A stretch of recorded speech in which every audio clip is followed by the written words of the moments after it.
Hello and welcome to another episode of Help Me Believe, the show about Christian apologetics and theology. My name is Hayden Clark, your host, and I am excited to introduce my guest to you. He is the lead apologist for the Texas Baptists. His name is Aron Hernandez. How are you today, sir? I'm doing good. Thank you for having me on. Hey, man, I really appreciate you coming on. It's an honor to have you on. I know you got a busy schedule with the family and work and everything like that, so I really appreciate you taking the time out to come on and do this, and I'm excited to introduce you to the audience. I think I first came across your work and your ministry when I saw Aron Ra yelling at you, so that was an interesting way to come across somebody. But I saw that title, Aron Ra Yells at Me, and I thought, who's he yelling at now? I got to go check this out. And so it was none other than Aron Hernandez. Yeah, I appreciate that. There's an atheist or two commented to some as a clickbait title. I'm like, seriously? Did you not watch the video? It's definitely not false. It was definitely not a false title. Well, for those who may not know you, maybe they haven't seen Aron Ra Yells at Aron Hernandez, I thought it would be beneficial for you to give us kind of a brief intro, kind of your background of and what do you do? Yeah, so like I said, my name's Aron Hernandez. I'm the apologetics lead for the Baptist General Convention of Texas. So basically, my job here at Texas Baptist, part of my job is we organize at least 3 unapologetic evangelism conferences. That's what we call them. Every year around the state with the churches aligned with us. Texas Baptist has about over 5,400 churches aligned with them. You know, where we partner with churches, we help them out. We try to help the local churches. You know, we're really about local churches, helping them grow, giving them training in whatever areas they need. And my specialty is apologetics, going in and either bringing the right people to that church or going myself and doing trainings with the church. And of course, with the conferences, we'll try to get a few names that are known in apologetics, and then we'll have try to get some local people from our churches to fill in for breakouts and stuff like that. And apologetics is something I got into freshman year of college. I seriously got into it when I started getting into philosophy, but we can talk a little more about that because it kind of goes into the story. But yeah, so doing apologetics, that encompasses anything from the videos I've been doing, trying to put informative and entertaining content out there. I have ADHD, so the way I edit and think is you can kind of tell. I had a friend of mine say I can almost see the way your mind works when I watch the videos, and that's kind of the point there. Just kind of comes natural to me. And that encompasses anything from, like I said, the videos to I've just a few weeks ago I did I think like a Skype call kind of like this with a student from the UK. I think he was I think he's 16 years old, and he was telling me he goes to a Christian private school, and in his graduating class, he's the only Christian at this Christian private school. Oh, he goes to a Christian private school, and he's the only Christian in his graduating class. Yeah. And you know, in the UK, it's very secular. Sounds like the UK, yeah. Yeah, exactly. So, which I didn't know at first until, you know, before we're about to go on. But, you know, we talked for about a couple hours because he had questions about the soul. I think it said, you know, he had never really heard arguments for that. So he just wanted to kind of pick my mind about it. But, you know, anything from, you know, even just helping someone like that, or I've gone onto college campuses. I've given like a 30, 45-minute lecture and let the students just grill me with questions for an hour and a half. You know, I've prayed with atheists there on college campuses. I've done debates with atheist professors, even with the feminist lawyer one time on abortion, which went really, really well. It's on my channel as well. But yeah, just anything involving apologetics, training, equipping, teaching people how to use the discipline of apologetics to evangelize, especially in this culture, because it's very much needed. Dang, so you've done a lot. How old are you, if you don't mind me asking? I don't know, 32. 32, and you've done that much. That's quite a bit. That's impressive, sir. Oh, thank you. I guess stay busy. So you literally, your job is to be an apologist there at the Texas Baptist General Convention. I'm pretty envious of that. That's pretty cool. Texas Baptist apologetics, that's your job. You got all 3 things. Check for me at least. So that's pretty neat. So let's go there. How did you get into apologetics? I was telling you before we started how I kind of did with I had a crisis of faith in seminary. I'm sure the audience is tired of hearing me talk about that story, but I like to just say that I came across apologetics by necessity, and I think a lot of people get into it that way. Let's hear your story. Yeah, so kind of a very similar story. I remember one time my youth pastor, he said, if anyone tells you to prove to them God exists, you simply have to say, prove to me he doesn't. And I remember thinking, that's brilliant. I'm going to put that in my back pocket. Whenever I need it, I'm going to pull it out. Freshman year of college comes around, and it's time to sign up for classes. And I see philosophy as a class, as an elective, and I think maybe that's a class I could take and skip if I needed to, kind of a blow-off class, have fun with. My professor that I had, I came to later on learn he was an atheist, but I didn't know up front. One week he said, we're going to talk about what's called the burden of proof. And then he says, as a random example, he says, if you're a Christian here and you say God exists, and someone asks you to prove that, it would be inappropriate for you to turn around and say, well, prove to me he doesn't, because the burden of proof is the notion that if you make a claim to truth, then you have to bear the burden to prove that. So if you make the claim God exists, you can't turn that burden around and shift it. You have to bear the burden for what you claim is true. Sure. Remember when I heard that, I kind of felt like my house of cards just I was going to collapsed. say, worldview gone. Yeah, and growing up, I was always one to ask questions, and I even got in trouble with a couple of my youth pastors for asking questions, but that's another story. Anyway, so that semester I learned a lot, and to try to kind of keep it brief, when the next semester rolled around, I wanted to sign up for another philosophy class. And I was looking at them, and then I remember a lot of my peers and students around me said, if you're going to take another class, whatever you do, don't take Professor Pena's class, because he's an atheist. He's going to try to make you lose your faith. He's very antagonistic and nasty towards Christians and believers. He's going to really be condescending towards it. If you take his class, you could lose your faith. And I thought to myself, sign me up. Not because I wanted to lose my faith, because call me crazy, but I was raised to believe that all truth is grounded in God. So why? And if that's the case, why should I be afraid to learn anything? And I also thought it was also a time where I had questions myself, that I was digging more into, especially learning philosophy, which I highly encourage. And someone might think, well, why would I learn philosophy? If it's going to make me doubt my faith. Philosophy in and of itself doesn't, but there are worldviews and beliefs out there that may challenge what you believe. But of course, if Christianity is true, then those worldviews that would counteract that would be wrong. It's just a matter of how do we unpack and show that they are. But setting that aside, I remember thinking to myself, if Christianity is true, I need to know why. But if it's false, I also need to know why, and maybe this is a guy for the job. So I signed up for his class, and here's a prime example, and this is what really the pivotal moment for me, at least it really started pushing me to study a lot more philosophy. Excuse me. You're fine. So he walks into class one day, and he would typically sit in front of his desk, and sit at his desk, which was in front of the class. And sometimes, kick his feet up on the desk. And he pulled out, or pretended to pull out, this antidepressant pill.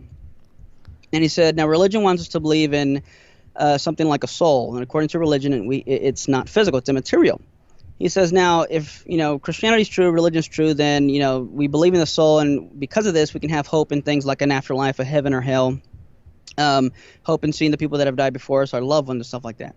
He said, but the problem is that if the soul is physical, and if religion defines the soul as what contains your mind and has your thoughts and your moods and all this stuff, he said, then how is it that if I take this tiny antidepressant pill, which is physical, how can that affect and change the moods of my immaterial soul?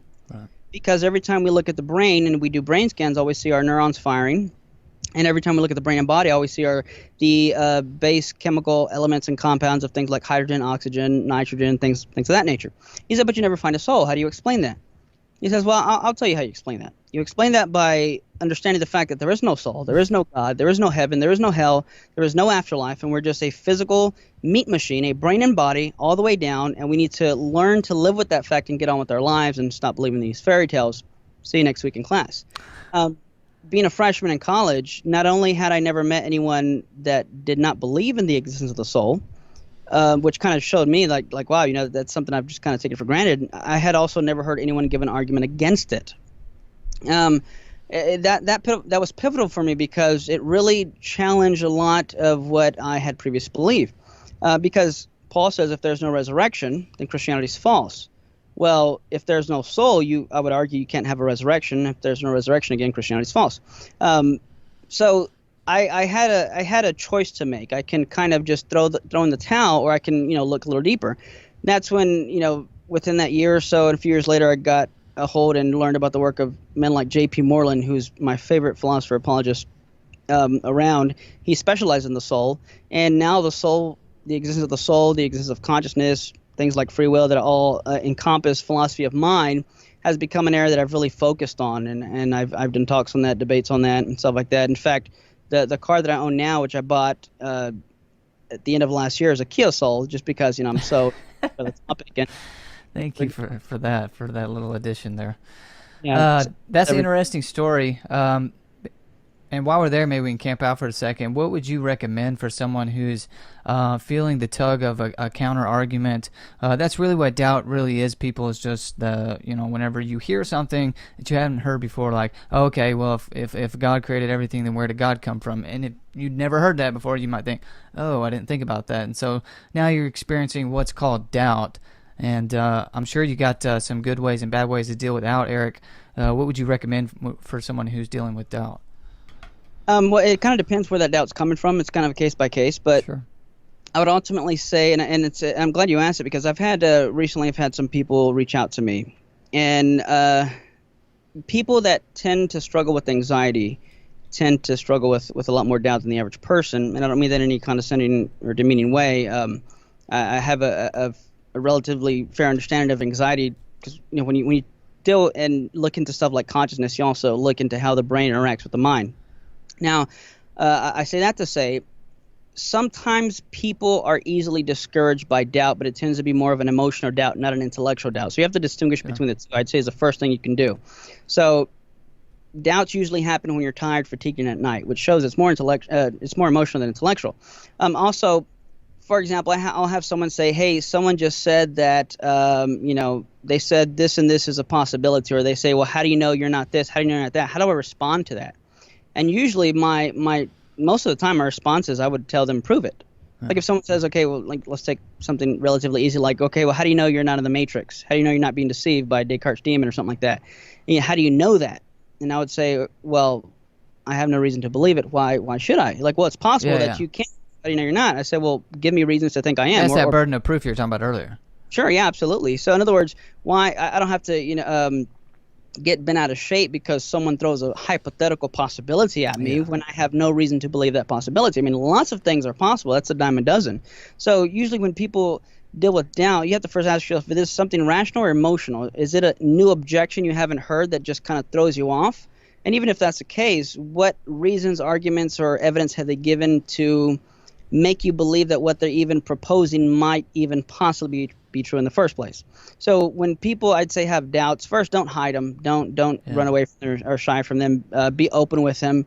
Get to know somebody who would be a friend or someone you can confide in, that you can express these doubts. Whether even if you're embarrassed by maybe some of these doubts, I think the church needs to be a better place at accepting and hearing people express their doubts. And that's something I've talked with atheists who are claim to be former Christians, and they've said that, a lot of times when I talk to them, they say, you're the only Christian who's willing to sit and talk with me about these. You're the only Christian that I've met that's, been able to interact or answer some of these questions. And it's exciting at one point because it's like, well, hey, here's my card. Let's keep in touch. But it's also really, really heartbreaking because I usually ask the person, wait, so I'm the first Christian you met that's been able to answer some questions. And you've been in the church for how long? You're 35, 38, 40, 45 years old. And you've been in church all your life, or your whole family's been in church their whole lives, and I'm the first Christian you've met that would do something like that with you.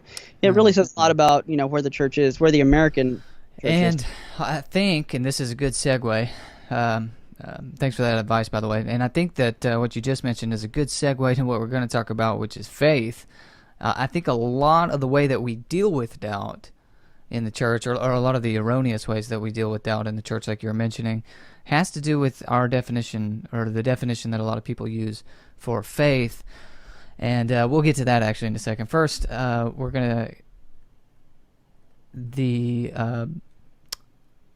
debate you had with Aron Ra. This is how I first came across you, and not the debate actually. You were at the debate with Aron Ra and Inspiring Philosophy. What's his actual name? Michael Jones at the Bible and Beer Consortium, where they are actually talking about this very subject on the nature of faith, or actually they were talking about, is Christianity dangerous, and they got onto that subject of faith.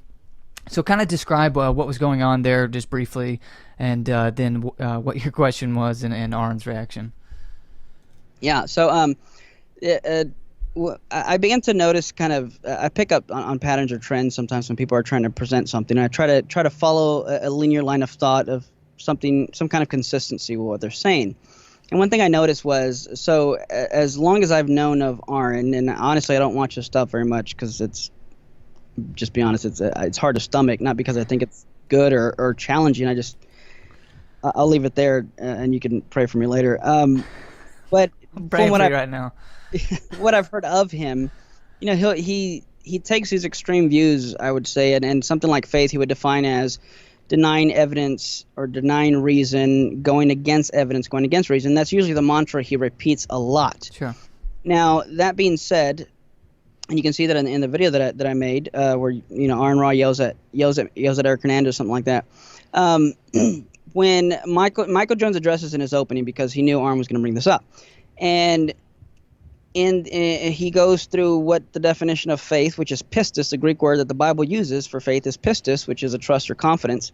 And during the Q&A, he asked Aron, in his opening speech, after going through how the Bible uses it, defining it, even going as far as to saying no person with Greek literature who's used this word ever defines it or uses it in the way that Aron's trying to say it's used.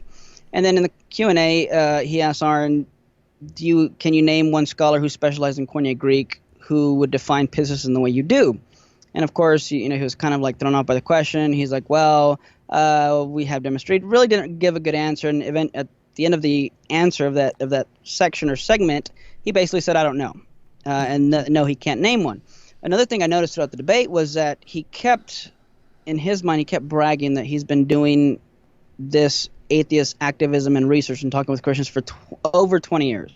And he repeated that. I didn't count. You can watch the video. He repeats it a lot. And so once a week kind of think for the over 20 years. Yes, I've got it in my head. Yeah, it's hard to get out too. And repeating this so much, it's like, okay, so you take pride in this 20 years of research and whatever you've been doing, but at the same time, you've been corrected on this definition numerous times. Now, given that the topic of the debate is Christianity dangerous, I'm thinking to myself, well, maybe the most dangerous thing in this room is not Christianity, but Aron Ra's own alleged intellectual research. Yeah. So my question was, hey, you couldn't name a scholar, but you've been bragging about doing this for 20 years. Maybe I said, could it be possible that maybe it's your own research that's flawed, biased, and dangerous to the pursuit of truth?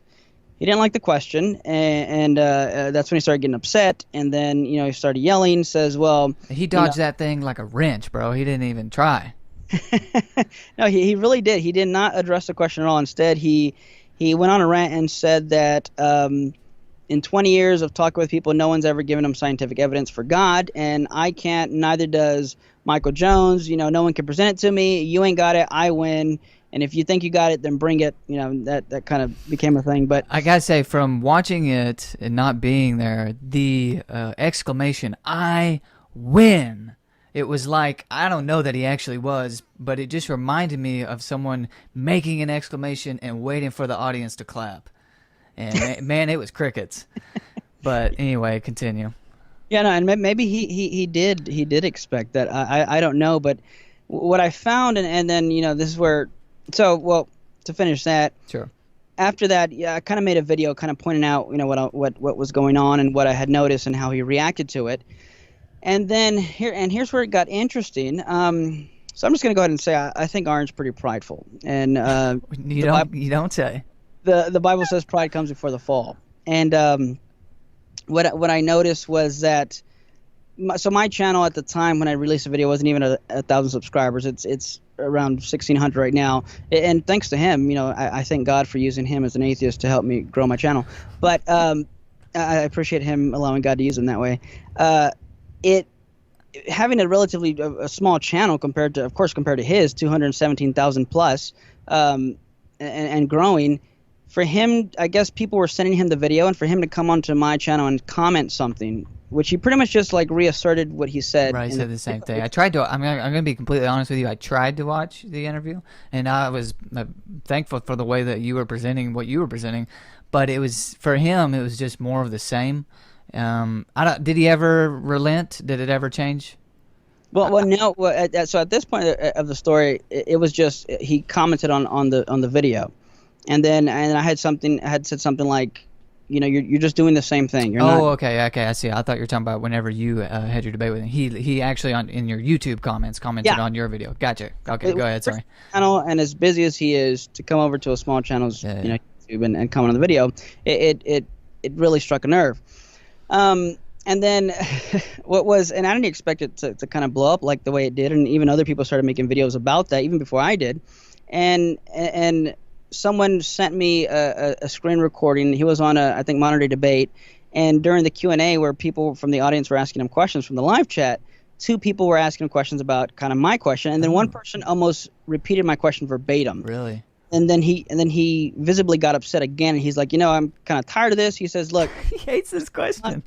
yeah, there's people out there who want to make videos of me and lie about me and say these things about me. And then he looks dead at the camera and says, Eric Hernandez. He goes, I'm coming out with the video and this and that. So I was like, okay, cool. Hey, looking forward to the video. A few days later, I get a message from someone who I'll keep nameless, but who's someone that I know and that Ra knows, and basically says, hey, it would be great if you guys came and we had a discussion. You guys had a discussion on my show, and I'm like, yeah, sure, I'm down if you are. He said, because this thing's blowing up. I said, what makes you say that? He said, well, Aron just released his video. I said, oh, interesting. So I went and I saw it, and I was, same thing. I'm just kind of rolling my eyes, and I put a comment. Out of the thousands of comments over there, I left a comment. He actually ends up replying to it.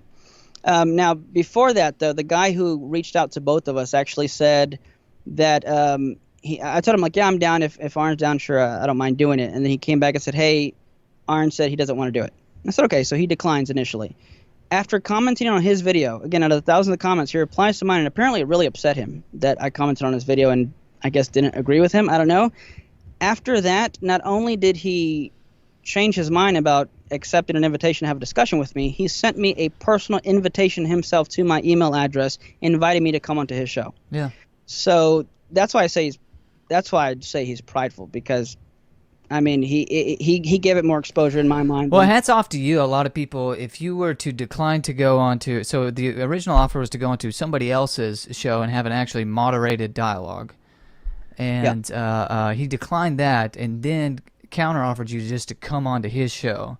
After I commented on his video. Yeah. So, I don't want to project anything upon Aron, but that just kind of sounds like, well, I'll have more control over here. On my own show, which he did throughout the whole conversation that I watched anyway, as far as just, cutting you off all the time.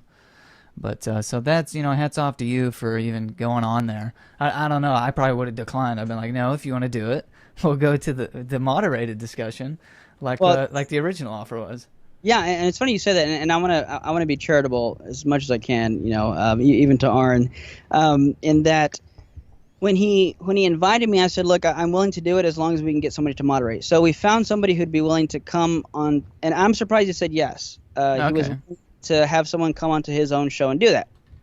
Well, again, I'll also leave this person nameless, but they ended up backing out because they just kind of, I guess they saw, what was what was surrounding that, and kind of didn't want to be caught in the middle. And this was like last minute. So I told Aron, hey, the guy backed out. I'd still prefer to have someone. And then, of course, I can't hear Aron's voice in email. But then at that point, he was like, look, have whoever you want on. Doesn't matter. I just want you to switch. So which I give him some respect for that. Yeah, I was going to say, I will retract my previous statement. That is respectable. Aron, I highly doubt you're listening to my podcast. But if you do, love you, guy. You're welcome on this podcast anytime. I'd love to come on yours and have a dialogue. Besides the few times I've seen you just absolutely explode, you seem like a pretty nice guy. I think you're wrong about faith. Eric and I are going to discuss that now. What I give him, at the end of the email, though, my sentiment changed just a little bit, because he says, invite whoever you want on, just tell them as long as they can just sit there and shut up and not interrupt. And I'm thinking, what's the point of having them on there? So anyway. Well, I'm not going to retract my previous statement, though.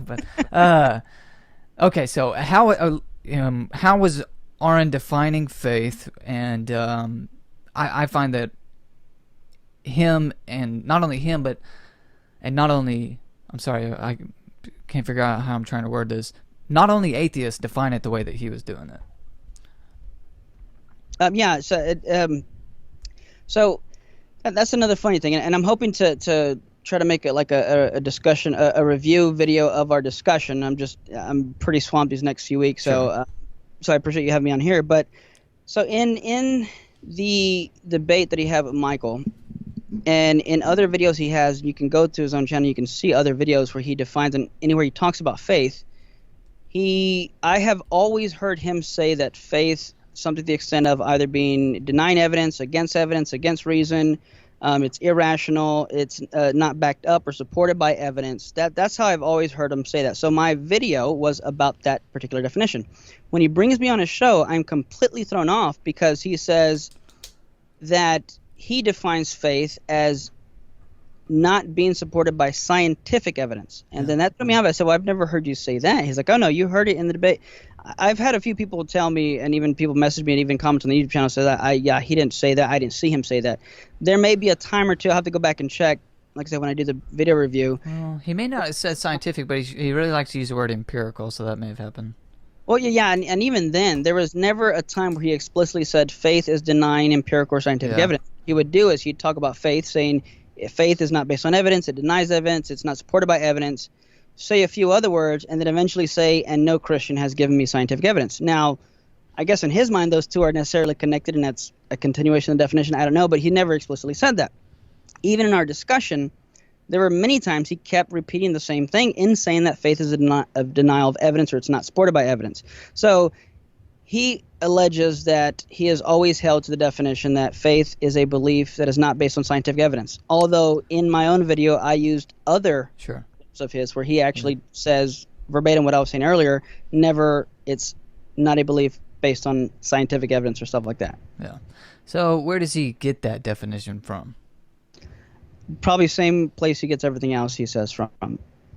Which is? Yeah, that's a good question. Aron's mind is I don't want to be rude here, but I think he just kind of makes a lot of this stuff up. In fact, there's times he even seems to concede it, where he says, "Well, that's how I say it. Well, that's what it is to me." Well, okay, he does say that, and I actually want to push back on what you just said, actually, because I don't know if he's ever said this or not, but man, the number one comment that I get on my blog posts are from Christians who don't want me to do apologetics or don't want me to give a reason, because they have the same that's what I'm getting at. They have the same definition of faith as Aron Ra. And I think they have it. Well, first of all, do you agree that maybe that's where he gets it from? So I think it might be like a both and, in a sense, to where he does say that's how he will say Christians have defined it that way to me. And even in our discussion, I said, well, then if you know what the Greek word pistis means, why don't you correct them? Instead of running with what they say, why don't you just correct them? Yeah. But then that's where he doubles down and then goes back to saying, because in one breath he's saying, well, this is how Christians have defined it for me. But in another breath, and even in the video I made, he says, every Christian I've ever debated tells me that I'm wrong. So I'm like, well, which is it? Yeah. So he does flip-flop there a lot. I mean, I think that the easy solution to this little debate, and you've already nailed it, of course, is just to recognize that the words have, yes, they're constructs, but they have objective definitions, and we figure out what they are by running back the course to their etymological root. And for Christians, faith begins in the New Testament with the word pistis. That's absolutely, unquestionably correct.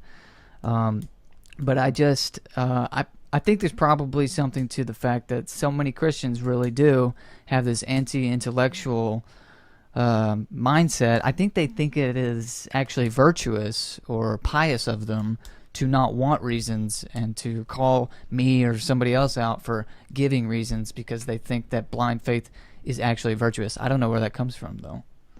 Yeah, well, so that's actually probably a longer story, but I remember, so Tim McGrew had a discussion with Peter Boghossian, I believe, on the Unbelievable podcast, and he said something that was really helpful, and I encourage people to go watch that. But basically, so I don't know of anyone that believes something that they don't hold to be true, is the first thing I'd say. And I would even go as far as to say anything someone believes they're going to have some type of a justification for, whether you want to or equate that with evidence is another topic. But I say that to say this. I think, first of all, if you're talking to, and I don't mean to be rude here, excuse me. Sure. No, you're fine. Chick-fil-A, it's worth the break, man. I had Chick-fil-A today, too. I just ran out, so I'm going to have to go get some water in a little bit. If you're talking, again, I don't want to be rude, but, there are low-hanging fruit people that you can talk to. Yeah. Sure, there are Christians who are going to define something in an unbiblical way, but you go to 99.9% of the churches on an average Sunday morning, and you can find 100 things wrong that the pastor or the preacher is going to be saying. Sure. So I say that to say, I mean, are there people behind the pulpit that shouldn't be behind the pulpit? Absolutely. Are there people who are trying to represent Christianity with people like Aron Ra who shouldn't be trying to defend it, and especially in the way that their unbiblical view of what faith or what the Bible teaches? Absolutely. You can look at polls, even within Barna studies, that there are some Christians who don't take their faith seriously, and because of that, they're going to get things biblically wrong. But just because everybody says something's one way doesn't mean it's true. I'm not saying everybody does, but you get the point there. Second thing I'd say is, I think also in our culture there's that stronghold of scientism in our culture that's rampant in our universities, in our culture, in our society, that people assume that some people erroneously assume, because perhaps through brainwashing, whatever you want to call it, that everything has to be given scientific evidence for. Like someone would say, Eric, what's the scientific evidence for God? And I'm like, why would you want to do a silly thing like that? What do you mean by they pretend like philosophy isn't a valid form of obtaining truth. And that's the thing there, because the same Christians who would probably define faith as not being based on evidence, who would agree with Aron, I'd say first, are also the same kind of Christians, like you said, who would probably reject something like philosophy.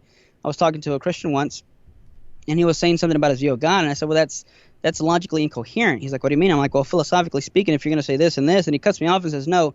When we study God and we read the Bible, we don't do philosophy. What do you think theology is? Yeah, and I said, really? He goes, yeah, no, we don't. I said, well, that's a really interesting philosophical position you've got there, that we don't use. Exactly. I mean, it's always self-defeating. You can't start giving me reasons as to why I shouldn't do philosophical reasoning. As soon as you do, you're done. Sorry, it's over. So I say that to say, I think people might even just have a misconception of what evidence or a justification is. So, in other words, say, your grandmother, of the church, she may believe in, let's say she believes in God, but hasn't read a book in apologetics or philosophy. Sure. She still believes in God for a specific reason. Yes. She doesn't just randomly choose to. So she has a reason for it, and even her evidence, and I'll agree here with Aron, maybe her evidence is subjective and experience, answered prayers, whatever the case is. Nevertheless, it is still a form of evidence. It is still a type of reason. And when it comes to the individual that's experiencing that, I would argue that is the strongest form of evidence. If you have an actual religious experience and you can't explain it any other way, then that would, to me, would be much more stronger than you laying out a syllogism as to why I should believe in God. I'm not saying that syllogisms don't work or anything like that. Obviously, I do this apologetics ministry myself, but I think that that subjective experience is actually a very strong one. That's all I wanted to say. Sorry. Yeah, no, and there's value. And some people are wired differently. It's kind of, I'd say it's a case by case. But my second point to that was that people do have evidence. They just assume, or they'll hear someone like Aron Ra talk about empirical or scientific evidence, and they might say, "Yeah, I don't have that, maybe," but then they'll just allow him to define the terms, and then based on what he thinks the only good evidence is, they'll say, "Yeah, okay, then I guess you're right. I don't have evidence."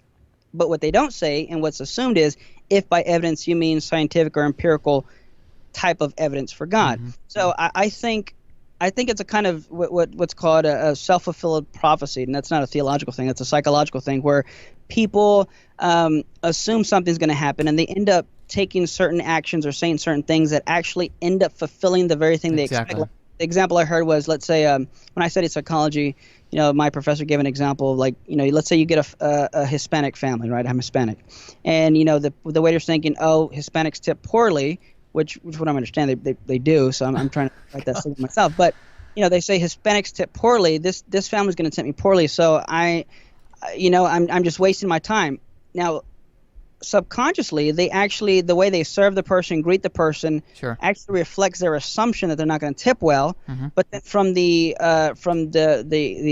buyer's point of view, the person eating at the restaurant, they might be thinking, man, this waiter is he's really not a good waiter. He's not coming to do this, do that. So let's say that family was planning on tipping great, but the fact that the waiter acted a certain way, they say, we're not going to tip him good because he didn't deserve it. Yeah. That waiter gets that bad tip. He says, see, I knew it. Hispanic families don't tip well. That's what's called a self-fulfilling prophecy. Yeah. That being said, I think Aron kind of does that with some of the people he talks to. They're not trained to maybe kind of hash out or comb through what he's saying to understand that he's being fallacious or begging the question or even using circular reason. So they kind of grant him his definitions and agree with him, and he ends up kind of controlling the conversation and says, there you go. He just admitted it's a belief without any evidence. Yeah. It does kind of tend to go that way, and it's unfortunate because a byproduct of that is that he has a very large following that's used to that, which, again, I'm probably projecting too much, but it seems like they just want to see him yell at a Christian or yell at a religious person. And so, I mean, for them, they saw that, and unfortunately, it may not have even clicked with them. They probably just saw Aaron yelling at another religious person and thought, I got what I came for, instead of seeing the blatantly obvious, mistakes that he was making. But yeah, and I'm interesting that you said that because, okay, so earlier you said, something like hats off or respect, that you went on his show. You don't know if you would have went on or something like that. And I even had a few people, when I announced that I was going to be talking with him, people said, why waste your time, this and that. Yeah. You said it yourself. He has a huge following. I think 217, 500 plus subscribers. Now, a few things to say to that is, it always kind of tickles me pink, so to speak, when I'm able to go on someone else's platform and have the opportunity to reach their following for the sake of the gospel. Yeah. Now, are these people did all his 217 plus subscribers farther than he is and accept Christ? Probably not. But I will say this: when someone said, "Why go on his channel and waste his time?" I said, "Well, am I going to change his mind? Probably not. Yeah. But I have the option, possibility of reaching one out of those 217 plus people, absolutely.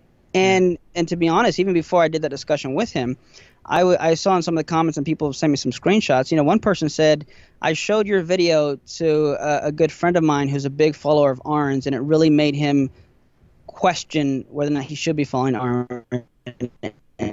Now he does stuff a lot more. I've had other people send me similar stuff. There are even some atheists, even on his own page, saying, hey, you look really bad when you yell. You probably shouldn't do that. So even just the fact that if you're just looking from an outside perspective, when you see the demeanor, the way people are treating each other, what's being said, is there charitability, different things like that. Just overall, sure. I think it's definitely worth it to be able to go on there. And even in our discussion, Aron said that my video caused a lot of people to send him messages or whatever saying that he's been corrected on it. And again, that's why I say he's prideful. But it obviously made an impact. It struck a nerve, and it caused some people to kind of second guess or reevaluate. Hey, is this guy actually making a good case, or is he just confidently making assertions while being loud about it, which is not a rational argument. No, it's not. It's a good point. So how do you maintain patience in such a... I can tell that you enjoy it. I think you enjoy it. I think you enjoy 100% of it when Aron Ra yells at you. Yeah, maybe I'm a little sick in the head. I don't know. Makes for good content. I had a few people ask me that, and someone said, sign Eric up for sainthood because that patience is divine. Honestly, excuse me. I'm fine. Honestly, if I had to really seriously think about it, I'm not trying to be super spiritual here. I'm really not. But, reflecting on it, in the back of my mind, well, first let me say I do genuinely care about the people I talk to. Whenever I prepare or do a debate or discussion, I pray for that person almost just as much as I prepare for that discussion or debate. And sometimes even in tears praying for the person. That's even why I've said before, every person I talk to online that's not a believer, at the end of the discussion, I'm going to ask if I can buy them a book on what they're struggling with, and if I could pray with them, which I did with Aron. At the end, he allowed me to pray for him, which was a big shock to me.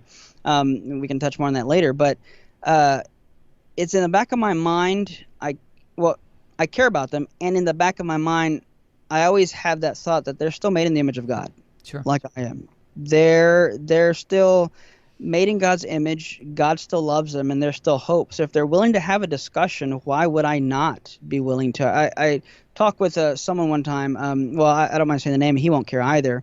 If he does hear this, Robert Stanley. I went onto his podcast once and we talked, and he cursed quite a bit, which I didn't mind. I really doesn't bother me. Again, I'm either an idiot, maybe I'm a little sadistic, or I just have tough skin. I don't know. You choose. But in that discussion, he was kind enough to bleep out the curse word so I can put it on my channel. And I had someone a few days later saying, hey, I watched some of that. Are you sure you want to have it on your YouTube channel? And I said, what do you mean? They're like, well, he was cursing a lot. I'm like, yeah, but they're bleeped out. And they're like, yeah, but don't you think that'll hurt your testimony? Don't you think that might this and that?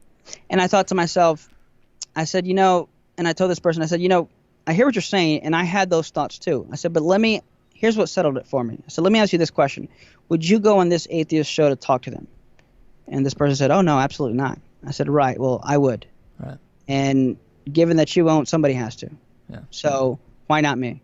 You So- know, and So if pipe down. No, I'm just kidding. Keep going. and I said, you know, and if a Christian, you know, turns on that video and gets uncomfortable, good. This is what Yeah, the world is uncomfortable, people. I don't know what you want me to tell you. When non-Christians do non-Christian things, try not to freak out, because that's what they do. And Christians do non-Christian things from time to time. So, I don't know. Yeah, and I would, and for me, it's just like it's. I mean, it like you said, the world's not comfortable. It's these not. people. Everyone's still made in the image of God, and if it weren't for by the grace of God, I wouldn't be saved. If it weren't for, you know, God being who He is and knowing what it would take, you know, I wouldn't be where I'm at today. So I owe everything to God, and I could have very well possibly could have been in that person's situation just like they are. So any opportunity I have to reach someone, talk to someone, and even reach more people that I could not have reached myself. Again, I always think it's ironic where I've told, you know, my atheist professor, I told you, that questioned me on the soul. He was actually my first public debate 5 years later. Really? No, was it 5 years after I graduated? It was my first public debate. And I remember telling him, I said, I know you're an atheist, but I just want to thank you for allowing God to use you in the way that He did. I said, because if it weren't for you, I wouldn't be where I'm at. And what I always find ironic is that, you know, with these questions that I had and that I was wrestling with, the people who first gave me a platform to do apologetics, my first invitation to have a discussion, an intellectual discussion of philosophy on Christianity and doing apologetics, my first platform and invitation and opportunity to do this stuff, it wasn't by a Christian, by a church, by a pastor, by a youth pastor, youth minister. It was by two atheist philosophy professors who were the first to introduce me to this stuff and push me and encourage me to learn this stuff and to go after it. Sure. And what I find sad is that even if God wanted to use a Christian in this capacity in my life, He couldn't, because there were none around me. There were no Christians who would not just who could not only wrestle these questions with me, or who were equipped, but there were no Christians who did anything like that or who were willing to even do that. Sure. So, Hey, man, I still don't have any. I've been doing this for 5 or 6 years. I mean, and I've met a lot of people like yourself through the internet. And, you know, you and Blake are a lot closer. We're going to have to meet up sometime and become friends. But I don't have any friends who are really into this sort of stuff at all, who really care whether or not their beliefs are rationally justified. And, I mean, I do have some pastor friends who kind of know what apologetics is and do approve of it, but they're not actually going to take the time to do whatever. There's just, I don't know. I get on the internet and get in my apologetic circle on here and feel like there's a lot of us, but there's just not. Yeah, and you know, it's kind of one of those things where there's a lot of work to be done. I love what Greg Kokel says. You know, there are people who sow, there are people who reap, there are gardeners, and there are harvesters. You know, I consider myself a gardener. I'm the guy who, I might not see, you know, everybody come to Christ every time I talk to them, but I can guarantee you that someone else has led to Christ, if I've known them, I had an influence in at least planting a seed there and doing something. And, you know, a gardener doesn't necessarily always, you know, pick the fruit. They might go out and do some watering one day. The next day they go out and they pull the weeds. The next day, so they're cultivating, they're doing something to help this thing grow. And of course, by the grace of God, Holy Spirit uses these means. I say that to say is that, there were no Christians like that around me, and I just find it ironic. The Bible says that if you know, we don't praise or worship Him, or, you know, anything like that, the rocks will cry out to Him. You know, in a sense, that's how I kind of viewed my atheist philosophy professors. There were no Christians around me who did that. So He used atheist professors, rocks, if you will, Sure, to push me in that direction. And that's interesting. Yeah. Yeah, God will use whoever He has to. And I don't wake up. There's not a day goes by that I don't wake up incredibly grateful for where I'm at now. Yeah. You know, the job. We had Craig Hazen at the office, you know, about a month or so ago, and we're talking about partnering with Biola. And you know, he looked at me, he pointed at me, he says, you know, there's so many people I know that would love to have your job. And I said, I understand. I just said it right from the beginning. There's not. I'm incredibly grateful for that. Well, you deserve it, man. You're really great. I've enjoyed talking to you thus far. Would you agree with that statement? I don't have any statistics. I kind of want to touch on this, though. I don't have any statistics, but would you agree with the statement that most Christians either don't even know or don't, and the ones that do, the majority don't care about apologetics, or you don't even have to call it apologetics, Christian philosophy, having reasons as to why you believe? Well, I'm not sure because I would say a large majority of Christians that I know of don't know apologetics, but Yeah, I'm not going to criticize them for it. I'm just asking, would you agree that they either don't know or the majority who do know simply don't care? um, I'm starting to see a change. I Are can you say seeing a that. change? Okay. I can, but here's the funny thing is, and it's because back to what we were saying in the beginning.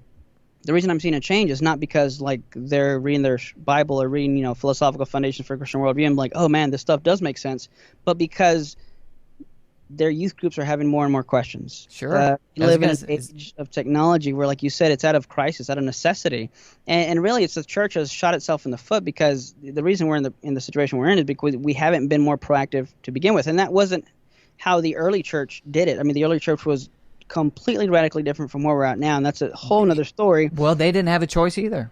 'Cause we're getting to the point where we don't have a choice, and they didn't have a choice either. Well, I'm thinking like so Okay. when Christians are being like persecuted and martyred and Yeah. fed to lions, one of the greatest concerns of the early church fathers was our beliefs logically consistent? Right. You had to. There's no way you're going to do that unless you're, pretty certain that it's actually true, not just a good story. And we're not being thrown to the lions yet, but the skepticism has come right to your kid's phone. The skepticism, and that's why I appreciate Dr. This hasn't even come out yet, but by the time this episode airs, it will have come out yet. I got to think that through. I had Dr. Braxton Hunter on just 2 days ago, interviewing him, and he commented on YouTube apologists and how important it was, because that's where the doubts are coming from. It's not from the scholars. I mean, some of it is from the scholars, but far fewer people will hear those scholars than will hear Matt Dillahunty or Aron Ra or somebody like that. And so to hear a scholar like Dr. Hunter come on and praise YouTube apologists, because oftentimes the weirdest thing happens where actual Christian scholars will dog on they'll just dog on apologetics in general, but especially on YouTube apologists. I don't get what that in-house thing is about at all. But yeah, so I was just very pleased to have him on and talk about that, because there's no choice any longer. Your kids are certainly going to have their faith challenged. If you're a parent, and you are, but I wasn't talking directly to you. If you're listening, they're almost certainly going to, unless you're Amish, they're almost certainly going to have their faith challenged. And you can either prepare them for that, or you can feed them to the lions, because that's what's going to happen. Yeah, and Braxton Hunter, Dr. Hunter's a good friend of mine, and we talk often, and we've talked about that very thing you're talking about, because even now in my ministry, and I just kind of see what doors God opens, what doors God closes, and whatnot. And my heart really is to equip the church and speak to the church and be there, because as much as I love and appreciate the academic scholarly work, which we need, because I wouldn't be where I'm at if it weren't for the people that went before me and did that hard leg academic work. But I heard Moreland once say, you have three types of people: the people who are going to be like the academics and write the books that a small handful of people are going to read. And then that you have that next group who are like, I forgot the word he used, but I've heard that I think I heard Brett Kunkel say, I'm not an originator, I'm a translator, meaning I take what they say and I make it more accessible to the public. Exactly. That bridge, and then you have like the layperson, and yeah, we need people on those top.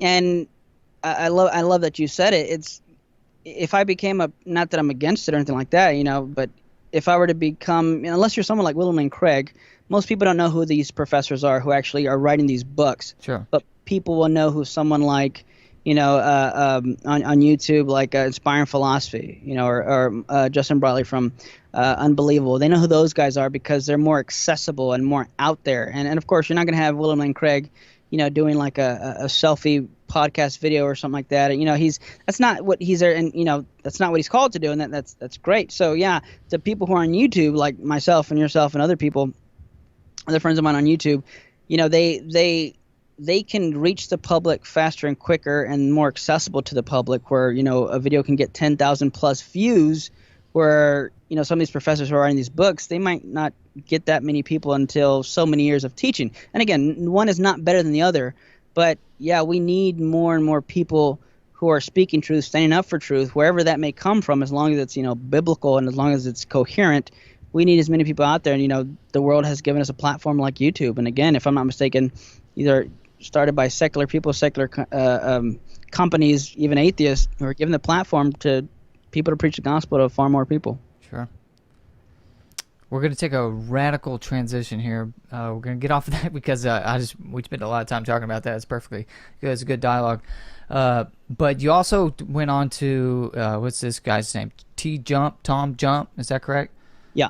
Okay, I got that correct. Dr. Hunter and I were talking about this as well because you were talking about the subject of determinism. Is that right? Yeah. And he said something that I had never heard before, and it still happens to me when I hear something I never heard before. I go, crap, never heard that before. I'm going to have some doubts. But then I almost immediately was like, oh, that's so easy to defeat, which was his definition of determinism was my beliefs, and correct me if I'm wrong, but I remember him saying my beliefs are determined by, did he say reason or evidence, or both? I think, and it's been a while too, I think he said that determinism was, basically he was given a dichotomy. He says you either make choices for reasons or for no reasons, at which point I think he said they're random or something like that. So he basically says... Yeah, but that right there would be free will. That's it. That's not determinism. Right. Yeah, and that's the definition. Because you are the individuator in that... the differentiation in that equation. There's this and there's that, and you're in between. That's your choice. Well, I don't get that, but anyway, continue. Yeah. So basically, he was using some words in the wrong way or context, which we even got to later on in that discussion with him. Because I even told him, when we were talking about the Leibniz's law of identity, and then I'm like, dude, no, that's not. It's this. He's like, okay, well, if you want to meet it literally like that, I'm like, no, that's literally what the definition is. He's like, well, I'm going to use the definitions philosophers use. I'm like, no, that's what I'm doing. That's not what you're doing. So he seemed to be confused on some definitions or terms, or using them in an idiosyncratic way, in his own kind of way. That's what I was going to say. It was very idiosyncratic. The whole thing was, for me. I'd never heard anything like that before. That's why I was like, ooh. And then I was like, wow, I'm experiencing doubt, but I shouldn't be because it's idiosyncratic for a reason.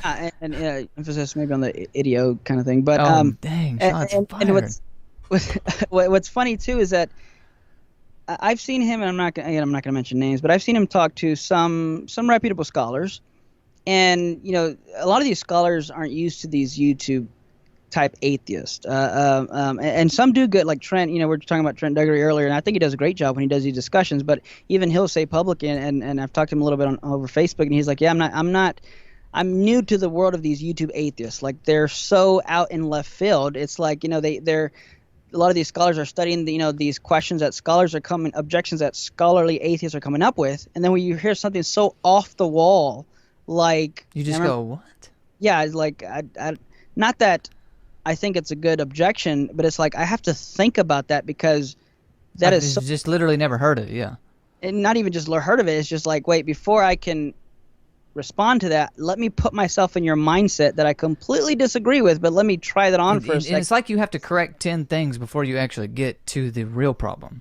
That's what ends up happening. Like you said, you got to step back and define like 10 terms, and before you can even have the conversation with somebody like that. Not all.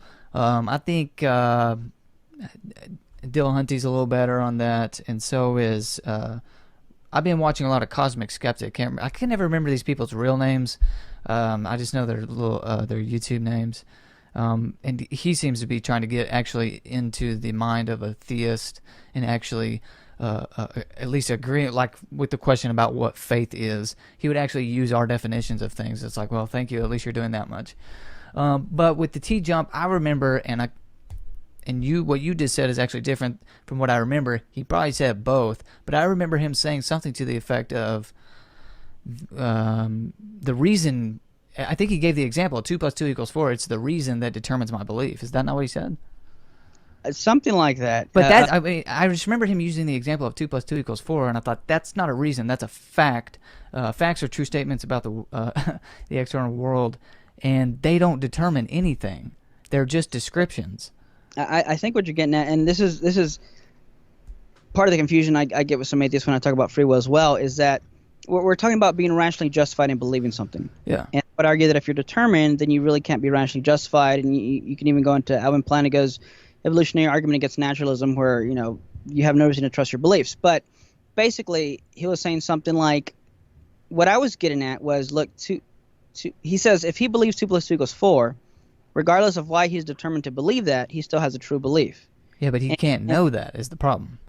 Yeah, because you can't justify it. If you can't justify it, you can't know it. If there's no warrant behind it, because that's part of the ingredients for having knowledge, and you can't, claim to know it. And basically, he was what I understood. And again, I have to go back and watch. It's been a while, but even then, it was just like going around in a circle. And part of it was because we should this Saturday, from when you and I are literally talking right now, not by the time this video is going out for the public, but just talking to Eric right now, this Saturday, the video with Dr. Hunter is going to publish, and he gives an analysis of your dialogue with TJump as well. You came up in the conversation, and then we started talking about this together on that episode as well, and he explained very clear as to why it was circular, and I'll have to listen to it myself, or otherwise I would just explain it to you right now, but I can't remember either. I love when I hear Braxton talk about me, so yeah, I can't wait to watch it myself. But yeah, basically though, what he was doing was what I'm perfectly fine with conceding that you can have a true belief. Right, of course. Determine it's just by accident. Right, it's by accident. You're getting lucky, but you can't justify that reason. And so he was, and then even when he was saying, yeah, well, the reason determines my choice. Well, even then, he's using a bait and switch with the definition of determine, because when we're talking philosophy, determine, we're talking causal determination. Yeah. Like if I push the domino, then the first domino is what causally determines the next domino to fall by its by its push and all that momentum. But you can also use the term determine in saying I determine that I'm going to lose weight tomorrow, or from now on. That's the difference as a determine. So he's using those interchangeably, and that's what makes it really confusing to say the reasons determine my choice. What he really is trying to say is the reason is what gives me the rational justification or warrant, or gives me the what's the word I'm looking for, the right, if you will. Yeah. To believe that. But that's not the same thing as saying I am determined by this reason, because like I said, reasons don't causally determine anything. Yeah. They're not they're pushing chemicals in my brain to make me do something. So that's a very fundamental problem with saying, and I'll say facts determine my beliefs, just because the example he gave was 2 + 2 = 4. And that's a very fundamental issue with it. Like I could say, your video with Aron Ra determined me to come on, to have you on.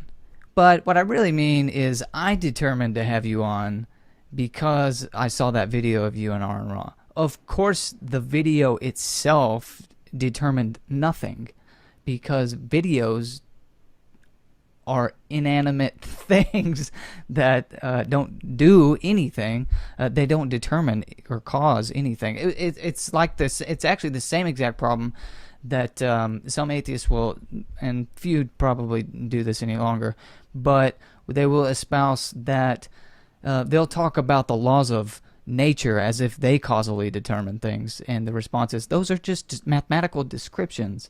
They don't cause anything. So it's an odd flex. But one problem that I saw with what he was saying, and I will qualify this with saying I need to go back and watch it again. But if that's what actually happened, 2 + 2 = 4, that fact is what determines my belief or my whatever, my knowledge, then it should be the case then that the facts out here in the world, it shouldn't just be TJump whose beliefs are determined by those things. You and I should be determined by those things as well, and therefore we shouldn't have different beliefs about the world. I mean, we should just all come to the same conclusion, and it seems to me the fact that we don't just is evidence of free will. The fact that we can see the same evidence, see the same reason, and like if 2 + 2 = 4 was right before us, and you said no, it equals 5, and I said no, it equals 4. The only thing different between us is our individual selves, and we are the ones determining the two different outcomes there. Yeah, well, to be charitable, I always like to try and give the best representation of an opposing position. Someone could say, well, your brain, okay, I'd say like maybe no two brains are the same. So I might have 100 billion neuron cells, and you might have 100 billion and one. So that one extra cell may have made that determining factor. Sure.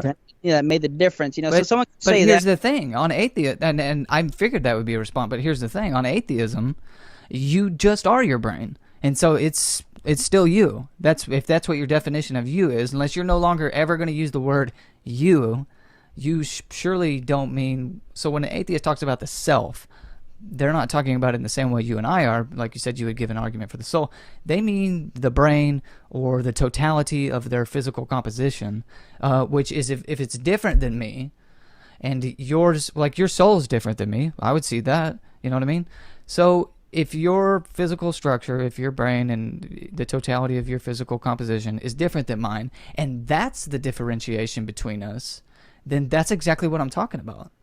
Yeah, and I was just getting to that, that someone might say, well, us having different views doesn't prove there's free will. It just, proves, or we could show, or we could reduce it to the fact that we have different brain compositions and chemistry, so they might say that's the reason we have, whatever. But I would argue, one thing I like to point out is that when I talk with people who don't believe in free will, I remember one time I was at a Christmas party I was invited to with someone, and I was talking.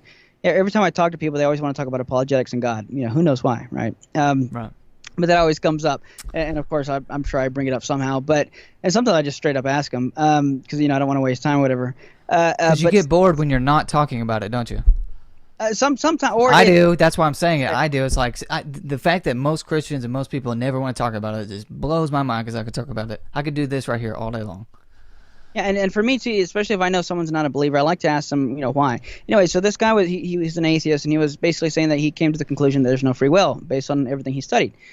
And and then I let him kind of go on for a little bit. And I said, well, let me ask you a question. I said, you don't believe free will exists? He said, no. I said, did you really kind of believe that? Yeah. He said, yeah, because I studied it. I said, okay. He goes, well, and then he started clicking. Right, that never crossed his mind. So I would say, one of the greatest things I would say points to free will is the fact that when people who don't believe in free will, I tell them, why are you so adamant about trying to convince me free will does not exist? Because if you truly believe free will does not exist, why would you try and convince me and implicitly assume I have the free will to listen and change my mind in the first place? So did you say this to TJump, and what was his response? I was saying something like it, and I was trying to get there, but boy, that's where, like I said, it was just kind of going in a circle and going around. It definitely not as bad as Aron by any means. I mean, he's way better in discussion with Aron, but the fact that we're kind of talking past each other because he was using a different definition, an idiosyncratic definition, but basically, yeah, he would concede that no, there's no free will. He didn't really kind of believe that, and I think that's where I started with, and I said, well, why should I believe you? And that's when it got into the whole rational reasons or what determined this and that, and I was like, no, you're not even using it the right way. And so that really got derailed really fast, and that's when I'm like, okay, from here on out, I'm going to have to kind of make sure the conversation stays on track with something and we're on the same page each time. Yeah. Well, we've been talking for a while now. I don't want to keep you all night. If you're still listening, thanks for joining us. If you want to listen to the bonus segment, 5 more minutes with Eric Hernandez, just follow the Patreon link in the description below and become a supporter, and you can watch not only that bonus segment, but all the bonus segments that we have for our interviewees. Eric, before you go, one last question. What is your pro tip for aspiring apologists? My pro tip, that's a good question, because I would assume I'm a pro, which I tell people all the time, I just make stuff up and pretend no one notices. That's what to be an apologist. No, but I'd say the best advice I can give is don't learn and study and try to grow knowledge to try and debate. Sure. Don't learn to try and grow knowledge to try and show how smart you are, to try to be a YouTube star or someone popular for apologetics. Learn these things, expand your mind, because one, the Bible commands it, and two, because you truly love God enough to learn more about Him. Yeah. If that's the reason you do this, then everything else will fall into place. Because I don't want to get into my whole story of just even how I got here, but by all means. Now that more people are kind of getting to know who I am here and there, and I've even seen every now and then I'll see a new video by some atheist, and I saw a really crazy one the other day where they were talking about me, but it was like the dude smoking weed while he's talking about me, and like, nice. I gotta find this one. Makes sense. Was it really, Joe Rogan? No, really, um, but one of the things I hear some atheists say is, you know, Eric's being this or that, but of course he has to do this because he's making money off this. Yeah. I've been with Texas Baptist for a little bit over, like a week or two over a year. So it's been 1 year officially. Before I was with Texas Baptist, I was working 3 or 4 jobs, sometimes 5. And that's with 2 kids and a wife. And doing what I had to do to put money on the table because I really felt, one, called in the sense that I felt that I saw a need, I had a passion, and God would open doors. So in order to keep doing ministry, gosh, I would work sometimes multiple jobs so I can have jobs that would give me time to take off and study and do these things. And most of the time, I wouldn't get anything to go speak somewhere, and I've never asked for anything. Sometimes, a lot of times, it was out of my own pocket. I remember one time I was invited to go to California, and this was when I was single before I was married. I think I had 46 cents in my bank account, and the pastor said, "Hey, I'd love for you to come to California." And I said, "Yeah, I'd love to. I just can't afford, to get there." He's like, "Well, I can cover your costs getting there." He didn't tell me he was going to give me anything or pay for anything. He just, he said, "You can stay at my house. I've got an extra room. We have a guest room. I'll pay for your flight." And I remember when I'm getting there, I remember thinking to myself, I have 46 cents in my bank account. I hope to God he does not invite us to go eat because I cannot pay for my meal. Yeah. Like I as much as I could not pay for my meal. And I'm like sweating bullets when the plane lands and I get my stuff and he picks me up, and as soon as I get in the car and put my seatbelt on, he's like, "Hey, are you hungry? You want to go eat?" I was like, "Yeah, I mean, if you want, I'm fine, but whatever, we can eat at your house if you have food left over." He's like, "No, let's go." You got leftovers. I couldn't enjoy the meal because I was really nervous that the check came, we were each going to take the check, and I was. Thankfully, he took to the waiter, "1 check, please." But that wasn't till like dessert he said that, so I was barely able to enjoy my food at the dessert. But I say that to say, yeah, don't do or study this stuff because you think you're gonna make it. There's not money in this. There's no money in it. There's not fame and fortune. There's not don't do this because you want to win debates and prove people wrong. Do it because you love God. Do it because the Bible commands it. Do it because you genuinely. The more I've learned about philosophy and apologetics, the more I have come to fall in love with God. That when I go to the altar and I pray and I get on my knees and I pray and when I worship, I have fallen so much more in love with the God that I'm worshiping because I understand him just a little bit better than I did yesterday. I know him a little bit better. I know him a little bit more intimately. The more I learned about my wife and what she likes and this and that, the more I fall in love with her, and then I want to know things about her because indirectly I want to find ways that I can serve her. What kind of pizza do you like? What kind of stuff? What's your favorite place to eat? Because hey, one day I want to surprise you and take you to that place, even though it has nothing per se directly to do with me loving her. The fact that I have this information about her teaches and helps me know how to love her better. So if you want to study philosophy and apologetics theology, by all means do it, but do it for the right reasons. Do it because you want to fall in love with God. Absolutely. That's a perfect answer to that question, actually. Do it for the right reasons. But there really isn't any other reasons. Like you said, there's no money in being an apologist. There's very little fame, if any. But we do it because we love it. And I said we, like I'm throwing myself in there with you. But I do it because I love it. And I do it because... You'll get people disagreeing with you on both sides. Christians and atheists will both... Yeah, man. Everybody hates you. Everybody hates a public speaker. So that's okay. But do it because... First of all, it's commanded. Secondly, exactly what Eric said. And I would add, it will certainly... Man, it just like douses gasoline on my fire for a number of things, which is Bible study. I mean, okay, once I figured out why I can know for sure that the Bible is God's Word, well, of course, my personal Bible study just enhanced immediately. It's like, wow, this actually is the Word of God. And so I dive into the Bible. God actually exists, and I know that, and I can defend it. I pray to God. Okay, Jesus literally rose from the dead. Like, it wasn't some spiritual thing. It was a historical event, and we can prove it. I want to tell the whole freaking world. So my evangelism immediately. So this has a lot of effect on your discipleship. And it really helps in evangelizing. Of course, I mean, like you just said, we can effectively evangelize to skeptics and people of other faiths because we have studied what they believe and where their thinking goes wrong and why our beliefs are rationally justified. So everything Eric said, and a big ol' amen at the end of it. Eric, I'm glad that you struggled through having 46 cents in your bank account and not knowing if you're going to be able to pay for that meal. I would love to pay for your meal. We'll have to go to dinner sometime. You're not that far away. I've got your phone number now. I'm going to find you and take you to lunch. That'd be great. I'm a cheap date, honestly. People ask me where I like to eat. Oh, 2 places, Taco Bell and Chick-fil-A. I mean, I don't mind anything else. You know, if I feel fancy, I'll go to Chili's. But you know, honestly, I'm a cheap date, and when I learned a lot of people. I used to be a cheerleader. That's another long story. There's a lot of fun facts about Eric Hernandez. But you're learning a lot. I just talked to about myself in the third person. It was a little weird, but I got a scholarship to throw girls in the air first 2 years of college. So we went out of town one time, and they paid for our meals for that day. I think we had like a $50 per diem or something. And they said, hey, we're going to save it up and go eat steak that night. I'm really not big. My wife loves steak. I really don't care much for it. I like an overabundance, gratuitous amount of flavor in my mouth. So when we were going to that steakhouse, we passed by a Taco Bell, and I told the coach, I said, hey, if I took that $50, could I go to Taco Bell and just keep the rest? And they're like, we're going to go to an expensive, nice steakhouse. You want Taco Bell over that? I'm like, please. So, yeah, I took Taco Bell over steak. So I'm not picky at all. I have my preferences, but, yeah, definitely not picky. That's awesome. Well, again, I appreciate you coming on and taking the time out of your day to do this. Thanks so much. And we'll have to do it again sometime for sure. Absolutely. Would love to.